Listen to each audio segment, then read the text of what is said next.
El fuego está en la bahía principal de Aviónica, justo debajo del suelo de la cabina. Por eso no responden. Probablemente ya se hayan ido.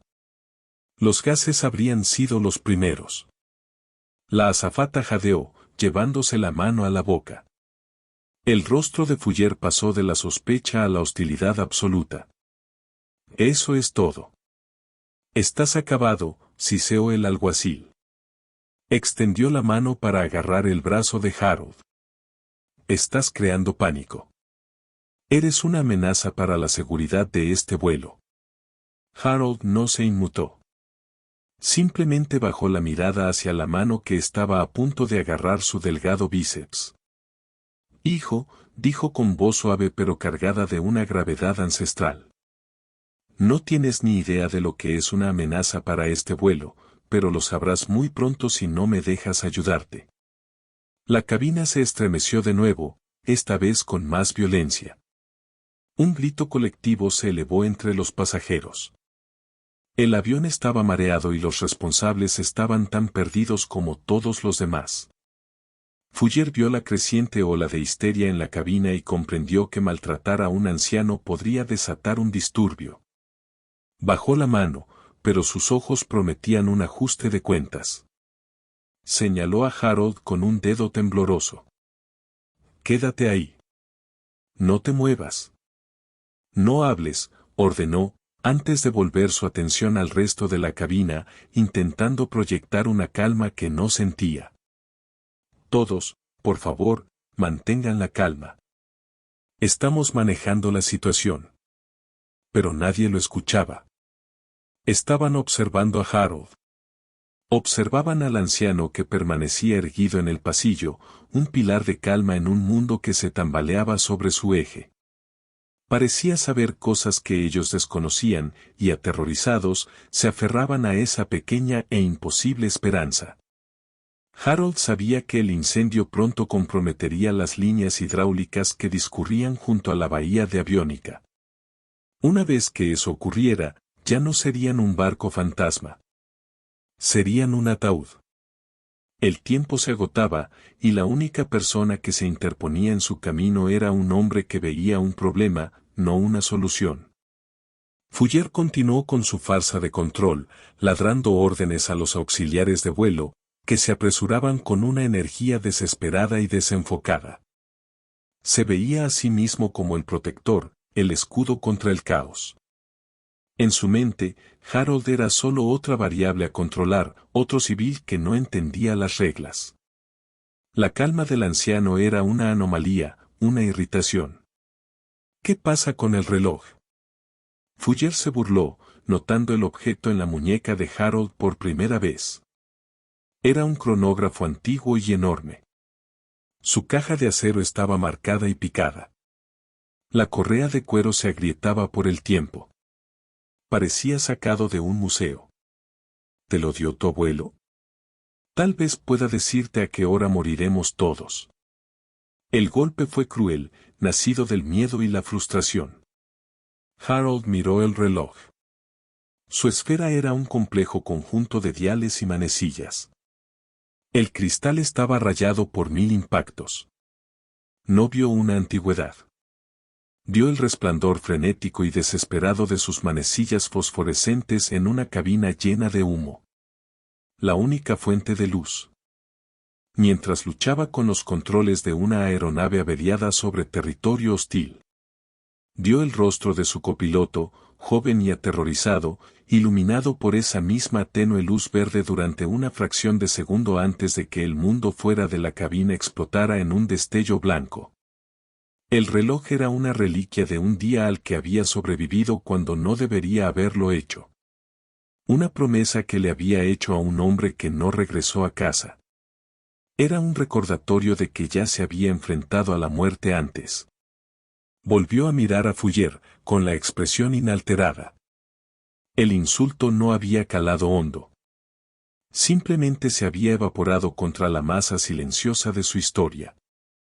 El avión descendió unos cientos de pies en una bolsa de turbulencia, y otra oleada de gritos inundó la cabina. La situación era crítica. El humo era más denso, filtrándose por las juntas alrededor de la puerta de la cabina. La tripulación estaba inservible, paralizada por el procedimiento y el terror. Fuller estaba concentrado en la amenaza equivocada. Harold sabía que si no podían hacerlo, tendrían que ser buenos. Si no podían hablar con alguien en tierra, alguien que entendiera el lenguaje del cielo, sus últimos momentos se medirían en minutos. Sus ojos recorrieron la cabina, no con pánico, sino con un propósito metódico. Buscaba una herramienta. La vio cuando una de las azafatas tropezó, derramando su cartera de servicio en el pasillo. Entre los paquetes de toallitas antisépticas y las botellas de licor en miniatura había una pequeña radio portátil de emergencia, de esas que usaban para las comunicaciones terrestres, pero con un alcance que, en teoría, alcanzaba la línea de visión. Era una gota que colmaba el vaso, pero era la única gota que tenían. Se movió. Su velocidad era sorprendente para un hombre de su edad, una fluida economía de movimientos que denotaba un entrenamiento olvidado hacía tiempo. Recogió la radio antes de que Fuller pudiera reaccionar. ¿Qué crees que estás haciendo?, gritó Fuller, lanzándose hacia él. Pero lo detuvieron. Una joven, una estudiante universitaria con una sudadera universitaria, había sacado la pierna instintivamente al pasillo. Fuller tropezó, despatarrándose torpemente. Lo siento, dijo, con una voz que no sonaba a disculpa. Al mismo tiempo, un joven con uniforme militar, un soldado de primera clase de camino a casa, se levantó y se interpuso entre Fuller y Harold. No dijo ni una palabra. Simplemente se quedó allí, una barrera silenciosa y sólida. Había visto lo mismo que el estudiante, una silenciosa competencia en el anciano de la que carecía por completo el fanfarrón mariscal del aire. Habían elegido su bando. Fuller se puso de pie de un salto, con el rostro morado de rabia. Están todos arrestados. Están interfiriendo con un agente federal. Pero sus amenazas fueron en vano. Harold ya se había dado la vuelta, con la pequeña radio en la mano. Estaba manipulando torpemente los diales, sus viejos dedos forcejeando con las pequeñas perillas. El soldado se inclinó. ¿Necesita ayuda con eso, señor? La frecuencia de guardia, dijo Harold con voz áspera, sin apartar la vista del aparato. 2, 4, 3 megahercios. Es una posibilidad remota. Las manos del joven soldado eran rápidas y seguras. Sintonizó la radio, con la estática siseando y crepitando. Se la devolvió a Harold. Está lista, señor. Harold se llevó la radio a los labios. Fuller intentaba apartar al soldado, gritando sobre regulaciones y penas de prisión, pero nadie lo escuchaba. Toda la cabina estaba en silencio, observando al anciano de la radio. Todos contenían la respiración. Harold presionó el botón de transmisión. Sus primeras palabras se perdieron en una ráfaga de estática. Lo intentó de nuevo, su voz ahora era una orden baja y potente que parecía provenir de otro hombre, de otra vida. Mayday, Mayday, Mayday. Aquí el vuelo civil 739, ¿hay algún elemento militar de guardia? ¿Me copian? Hizo una pausa, escuchando la estática. Nada. Respiró hondo y lo intentó de nuevo, esta vez añadiendo las 6 palabras que lo cambiarían todo, solicitando asistencia inmediata. Aquí Agli 6. Repito, Agli 6 está a bordo y asumiendo el mando. La llamada se extendió por el vasto cielo indiferente, un fantasma llamando desde una máquina moribunda. En el Centro de Control de Tráfico Aéreo de Aurora, Illinois, el mundo era una serie ordenada de puntos verdes en pantallas oscuras, pero faltaba uno. El vuelo 739 había desaparecido de sus radares hacía 10 minutos, un fantasma en el sistema. Los teléfonos ya sonaban, un pánico silencioso se extendía entre los controladores. Entonces, en un altavoz reservado para la frecuencia de guardia de emergencia, una voz atravesó la estática. Era débil, incoherente. Un controlador junior apenas la registró, listo para descartarla como ruido atmosférico. Vuelo civil 739, Agli 6, a bordo y asumiendo el mando. El controlador junior frunció el ceño. Agli 6. ¿Qué es eso? ¿Alguna especie de broma? Detrás de él, un hombre se levantó de su escritorio tan rápido que su silla salió despedida hacia atrás y golpeó la pared. Era un supervisor superior, un coronel retirado de la Fuerza Aérea llamado Marks, un hombre que lo había visto y oído todo. Su rostro normalmente sereno estaba pálido. Consíganme la localización de esa transmisión. Marks rugió, su voz atravesando toda la sala de control. Ahora, envíen los cazas de alerta más cercanos. Díganles que es un evento Nightingale. Quiero 2 jets en el ala de ese avión hace 5 minutos. La sala, que había estado tensa, estalló en un frenesí de acción concentrada. Los controladores que habían estado mirando con impotencia un espacio en blanco en su pantalla ahora tenían un propósito. Un evento Nightingale. La mayoría ni siquiera sabía qué significaba. Era un código tan antiguo, tan profundamente enterrado, que era prácticamente un mito. Marks ya estaba en un teléfono rojo, una línea directa con Orad. Aquí Centro Aurora. Tenemos una declaración Nightingale. Repito, una declaración Nightingale del indicativo Agli 6. El silencio al otro lado era profundo. Entonces, una voz, la de un general de 2 estrellas, se puso en línea, nítida y clara. Confirmar indicativo. Agli 6, general. Confirmado. Otra pausa. La voz del general sonaba tensa cuando volvió a hablar. Dios mío, ¿está activo el archivo? Marks ya estaba escribiendo furiosamente en una terminal, sus dedos volando sobre el teclado, accediendo a un sistema que no había tocado en 20 años. Apareció un archivo. Estaba casi completamente tachado con marcas de redacción, pero 2 palabras eran claras. Lawson, Harold, y debajo de ellos, el indicativo, Agli 6. El expediente está activo, general, dijo. Marks con voz ligeramente temblorosa. Es él. Es el coronel Lawson. Está en ese avión. Las órdenes del general fueron inmediatas y rotundas. Todo el peso del ejército estadounidense se concentraba ahora en un único punto del cielo sobre el medio oeste estadounidense. La leyenda seguía viva y necesitaba ayuda. De vuelta en el vuelo 739, el mariscal del aire Fuller por fin se abrió paso entre el joven soldado. Se abalanzó sobre Harold, con el rostro convertido en una máscara de furia pura, su autoridad destrozada y el miedo ahora completamente bajo control. Dame la radio, viejo, gruñó, apretando la mano sobre el hombro de Harold. Te juro por Dios que te pondré las correas. Eres un peligro para este avión. Probablemente eres la causa de todo esto. Esta era su última táctica desesperada. Al etiquetar a Harold como la amenaza, podría recuperar algo de control.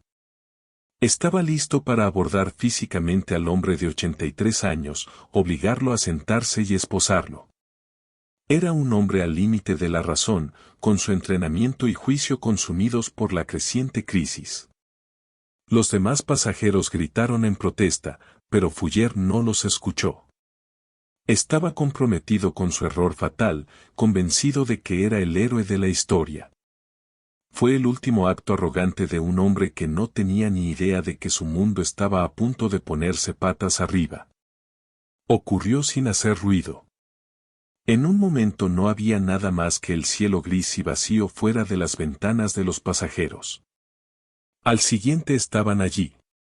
2 de ellos, formas elegantes y angulares de tecnología imposible, parecían haberse materializado del aire mismo. Eran F-35 Lightning II, los aviones de combate más avanzados del mundo. No solo estaban cerca del avión, sino que estaban pegados a sus alas, sus cabinas tan cerca que los pasajeros podían ver a los pilotos dentro, con sus cabezas con cascos perfectamente inmóviles. Una exclamación colectiva recorrió la cabina. La cruda belleza depredadora de las máquinas era aterradora e imponente. Se deslizaban por el aire con una gracia silenciosa y mortal. La visión fue tan repentina, tan abrumadora, que conmocionó a la cabina hasta dejarla en un silencio absoluto. Los sollozos cesaron. Los gritos se apagaron. Todas las miradas estaban fijas en los aviones militares que flotaban en el aire junto a ellos. Fourier se quedó paralizado, con las manos aún sobre el hombro de Harold, boquiabierto. Él, como todos los demás, asumió lo peor. Habían sido identificados como una amenaza. Los estaban escoltando hacia su perdición. Entonces, una nueva voz llenó la cabina, crepitando a través del sistema de megafonía interno del avión. Era clara, tranquila y resonante con fuerza. No provenía del auricular de un auxiliar de vuelo. Se estaba conectando desde afuera. Feo 6. Aquí Víbora 1. Lo tenemos en nuestra ala. Su señal es débil, pero lo detectamos. Comando en la línea. ¿Cuál es su estado, señor? La palabra señor quedó flotando en el aire. Eléctrica. La mano de Fourier se soltó del hombro de Harold como si se la hubiera quemado. Su rostro, que había estado enrojecido por la rabia, palideció por la conmoción y la confusión. Miró del caza que se asomaba por la ventana al anciano en el pasillo, incapaz de procesar lo que estaba sucediendo. La voz del piloto del F-35, el Viper 1, se escuchó de nuevo, esta vez dirigiéndose a toda la aeronave. Avión civil 739. Aquí el Viper 1 de la Fuerza Aérea de los Estados Unidos. Respondemos a una llamada de socorro Nightingale de prioridad 1 del coronel Harold Lawson. Por favor, cedan la autoridad de comunicación inmediatamente. Repito, toda la autoridad de vuelo queda ahora en manos del coronel Lawson. El nombre resonó por la cabina. Coronel Harold Lawson. El anciano tranquilo de zapatos desgastados. El Viper 1 no había terminado. Su voz adquirió un tono de profunda reverencia, casi mítica. El hombre está en su aeronave. Les sugiero que lo dejen. Al escucharlo, una oleada de comprensión y asombro puro se extendió entre los pasajeros. Miraron a Harold, viéndolo de verdad por primera vez. No vieron a un anciano frágil, sino a un gigante, una pieza viviente de la historia que acababa de despertar de un largo sueño. El joven soldado que lo había ayudado a recuperar la perfecta posición de firmeza en medio del pasillo. La estudiante que había hecho tropezar a Fourier lo miró fijamente, con la mano sobre la boca. El propio Fourier parecía haber sido alcanzado por un rayo. Se tambaleó hacia atrás, su propia autoridad no solo desafiada, sino completamente aniquilada por un poder que no podía comprender. Harold ya no era un pasajero. Era el comandante. La radio en la mano de Harold volvió a crepitar. Esta vez la voz era más vieja, grave, y tenía el inconfundible peso del mando. Era el general de NORAD. Feo 6, aquí Diablo del Sol. Me alegra oír su voz, coronel. Ha pasado un tiempo, Diablo del Sol, respondió Harold, con voz firme, como si estuviera hablando con un viejo amigo tomando un café. Tenemos un incendio en la aviónica. La cabina no responde, se presume perdida. Volamos con el sistema hidráulico dañado y el motor de estribor emite humo. Entendido, Feo 6. Los Vipers 1 y 2 te guiarán. Te indicarán la trayectoria de planeo a la base de la Guardia Nacional Aérea de Green Valley. Están aplicando espuma en la pista ahora mismo. ¿Puedes llegar a los controles? Negativo, dijo Harold. La puerta está sellada, pero puedo guiar a alguien a través de ella. Hay un primer oficial. Joven, aterrorizado. Necesita una voz tranquila. Una nueva voz. El primer oficial del avión tartamudeó por el comunicador interno, conectado por los cazas. Señor. ¿Coronel Lawson? Lo oigo. No sé qué hacer. Y así, Harold se puso a trabajar. Su voz se convirtió en un instrumento tranquilo y preciso, y el otro oficial. Era un maestro dirigiendo una sinfonía de supervivencia. La voz del general Sam Devil regresó a la línea por última vez. Su mensaje iba dirigido directamente al mariscal del aire. Agente Fuller, su arma de servicio ha sido marcada. Sus credenciales han sido suspendidas a la espera de una revisión completa de su conducta. Ofrecerá al coronel Lawson su trabajo a tiempo completo.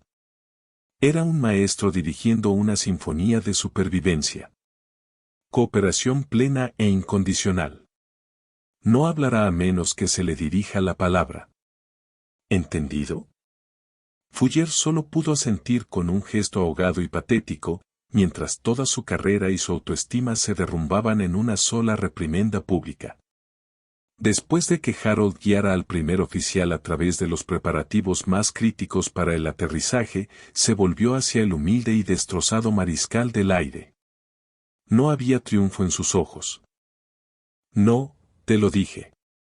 Solo había una tristeza silenciosa. El miedo te vuelve sordo, hijo, dijo Harold en voz baja, con una voz apenas un susurro. Es una jaula que construyes para ti mismo. El coraje no consiste en no tener la jaula. Se trata de encontrar la llave. Miró el viejo reloj en su muñeca, su esfera llena de cicatrices, testimonio de toda una vida buscando esa llave. Vio un destello de fuego y metal retorcido. Era joven de nuevo, colgado boca abajo en la cabina de una extraña aeronave con alas de murciélago que se suponía que nunca existiría. El humo le llenaba los pulmones. Su piloto, un hombre llamado Jesse, había fallecido.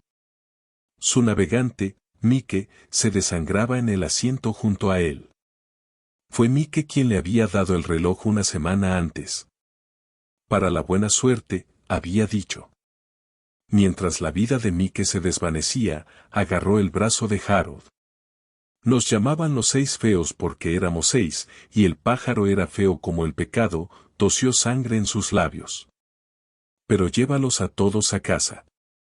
Ahora eres el 6 feo. Harold había volado esa máquina rota y fea de vuelta a través de una frontera que no tenía por qué cruzar, navegando por las estrellas y ese reloj, llevando consigo los fantasmas de sus amigos. El indicativo de llamada era una carga, una promesa y un honor. Un pedazo de su alma que creía haber enterrado para siempre. El aterrizaje fue violento. Una llegada estremecedora y chirriante cuando el averiado 777 impactó contra la pista cubierta de espuma de Green Valley. Pero el fuselaje resistió, el tren de aterrizaje resistió. Las instrucciones de Harold, transmitidas desde el pasillo a un aterrorizado primer oficial al que nunca había conocido, habían sido perfectas. Mientras el avión desaceleraba hasta detenerse, rodeado de un mar de camiones de bomberos y vehículos de emergencia, un profundo silencio se apoderó de la cabina. Entonces, alguien comenzó a aplaudir. Los aplausos crecieron, convirtiéndose en una ovación atronadora y llorosa. No era para el piloto. Era para el anciano que se había negado a sentarse. Cuando se desplegaron las rampas de emergencia y se abrieron las puertas, el primero en subir las escaleras no fue un paramédico, sino el general de 4 estrellas de la radio. Ignoró a todos los demás, recorriendo con la mirada la cabina hasta que encontró a Harold. caminó por el pasillo y los aplausos volvieron a callarse. Se detuvo frente a Harold, con la espalda erguida, y le hizo un saludo tan brusco, tan preciso, que pareció cortar el aire. Coronel Lawson, dijo el general con la voz cargada de emoción, es un honor, señor. Harold, el héroe modesto, devolvió el saludo lenta y cansinamente. En las semanas siguientes, la historia del vuelo 739 se convirtió en una leyenda silenciosa. La FAA y el Servicio de Alguaciles Aéreos iniciaron una investigación conjunta. El agente Fuller fue reasignado a un escritorio en una oficina del sótano a la espera de su jubilación forzosa. Se desarrolló un nuevo módulo de entrenamiento, extraoficialmente llamado Protocolo Lawson. Diseñado para enseñar a los agentes federales y a las tripulaciones de vuelo a identificar y utilizar activos no convencionales durante una crisis, a buscar la competencia silenciosa en lugar de la autoridad ruidosa. La aerolínea envió a Harold una carta formal de disculpa y le ofreció vuelos gratis de por vida. Él cortésmente declinó. Una tarde lluviosa de martes, Harold estaba sentado en una pequeña cafetería cerca de su casa, leyendo el periódico. La campana de la puerta sonó y un hombre entró, dudando justo al cruzar el umbral. Era Fuller. Ya no llevaba traje, solo un polo sencillo y vaqueros. Parecía más pequeño, disminuido. Se acercó a la mesa de Harold. Coronel Lawson, dijo en voz baja. Harold levantó la vista, con expresión neutral. Simplemente asintió. Quería disculparme, balbuceó Fuller, retorciendo una servilleta entre las manos. Lo que hice, como te traté, no hay excusa. Tenía miedo. Y tenías razón. Estaba en una jaula. Lo siento. Harold dobló el periódico y lo dejó sobre la mesa. Señaló la silla vacía frente a él. Siéntate, hijo. Te invito a un café. Fuller se sentó, y durante un largo rato, los dos hombres permanecieron allí en silencio, mientras la lluvia limpiaba el mundo exterior, una comprensión silenciosa entre ellos, una lección aprendida. Un momento de gracia ofrecido y aceptado. Si esta historia de valentía sin pretensiones te conmovió, dale a me gusta. Compártela con quien necesite verla y suscríbete a Better en Valor para más historias de los héroes que caminan entre nosotros a diario.